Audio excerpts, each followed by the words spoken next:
Okay, well, let's flash her up and see what's going to happen here. So.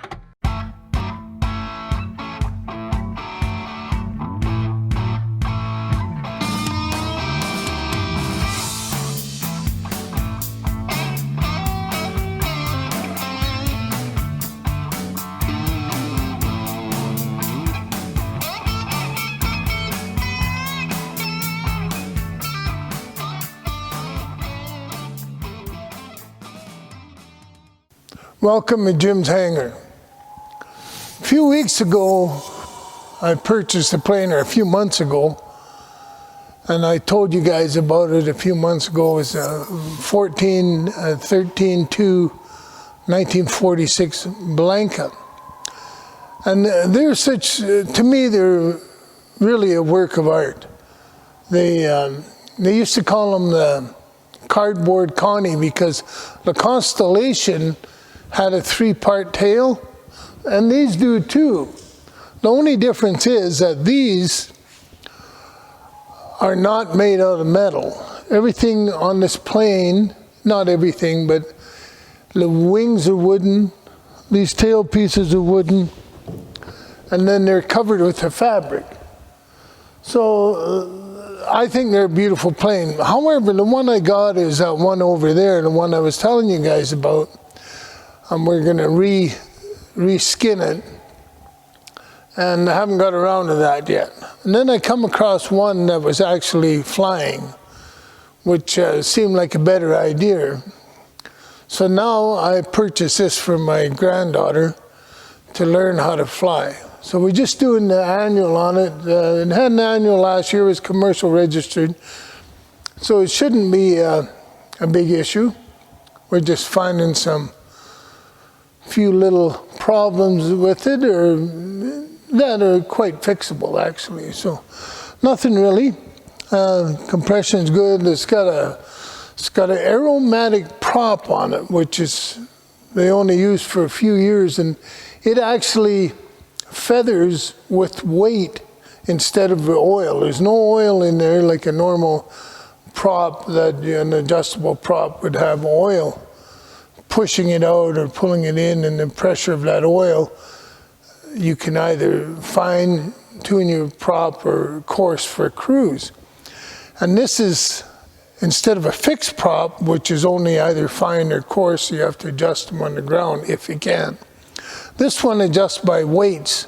So this is the aromatic prop. So what happens as your centrifugal prop turns, it throws these weights one direction or another. And so that's why you get a coarser pitch or a finer pitch.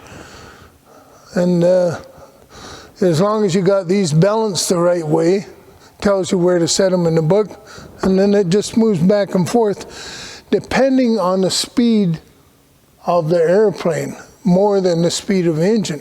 Where normally you'd have oil pressure coming out holding this, and if oil pressure goes down, then the prop goes more coarse, or vice versa, whatever. Anyhow, they're unique, and I'm not sure they make them anymore, but they still service them. So this has been just redone. So we'll see how it goes. So we're looking forward to flying it. It seems to crank up to 2,700 RPM real fine. So that's going to be exciting to figure out how that works. Of course, there's a Taildragger, as you can see.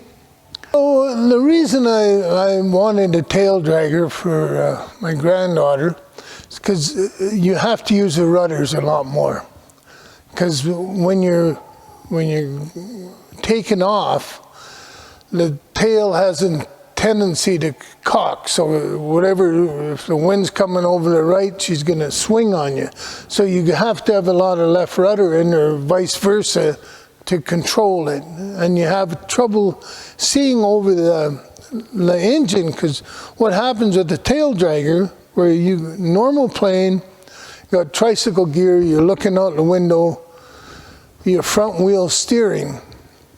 But this thing, you got to get up on your main wheels, and then the tail wheel comes up off the ground. So now you're taking off into these two wheels only, like a DC-3, And so now you have to take off and hold that, and the only way you can really hold it is with the rudder. So you got to hold that straight line, where normally a tricycle gear, it's on the ground, and you're going to hold it on the ground till you pull it up. So that's the main thing about it.